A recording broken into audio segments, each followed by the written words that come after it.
Lady Colin Campbell has claimed the Duke and Duchess of Sussex's mission to save the world has disappeared down the tubes $1 bill at a time.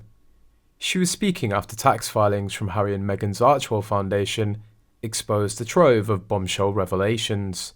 The humanitarian organisation has become one of the Sussexes' main priorities since they settled down in their Montecito mansion. But the filings show Harry and Meghan worked 52 hours for the year, equivalent to 60 minutes a week for Archewell. Asked what has happened to the Sussexes' mission to save the world, Lady Colin Campbell told GB News, "Well, it's disappeared down the tubes $1 bill at a time. If you look at the tax return, it's very interesting because in America, you're forbidden to have political activism as part of a charity. It's not a foundation, it's a charity, and its mission statement is very clearly political activism. How this has actually come to pass, so far, is beyond me."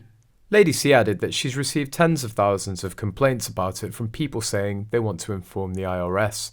She said, "I wouldn't discourage them from doing so, the whole thing is a sick joke.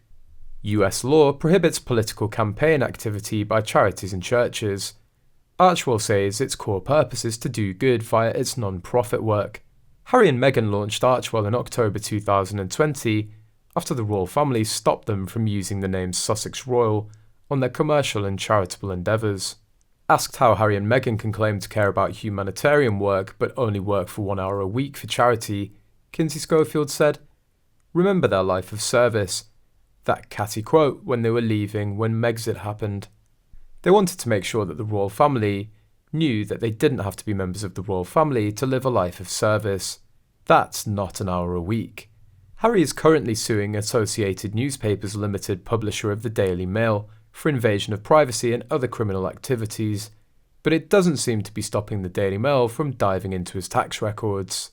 The 2021 tax filings for Harry and Meghan Markle's Archewell Foundation are public record, but the media outlet is taking a massive swing and speculating where their investment money came from.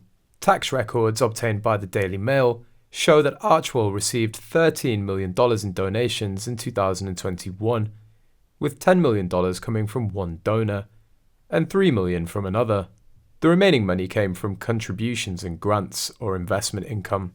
The outlet is laying out claims that it was Oprah Winfrey who made that whopping $10 million donation in return for the interview the Duke and Duchess of Sussex gave in March 2021, which rocked Buckingham Palace.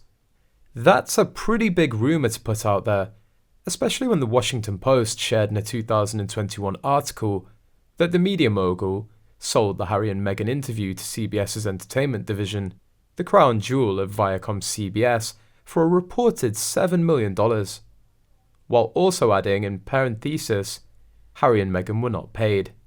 The paper even goes on to hypothesize that the remaining $3 million came from Harry's $20 million advance from his memoir Spare. Tom Bauer identified it as a con in his book. They registered it in Delaware, where the financial laws are lax, not their home state of California. They can use up to 95% of charitable donations for expenses. That includes their housing, private jets, clothing, and even eating in posh restaurants. With the 5% left, they donate to another charity, which will give them partner status. Then they can lay claim to all the work that charity did that year. It's a great little earner, a barely legal money scam.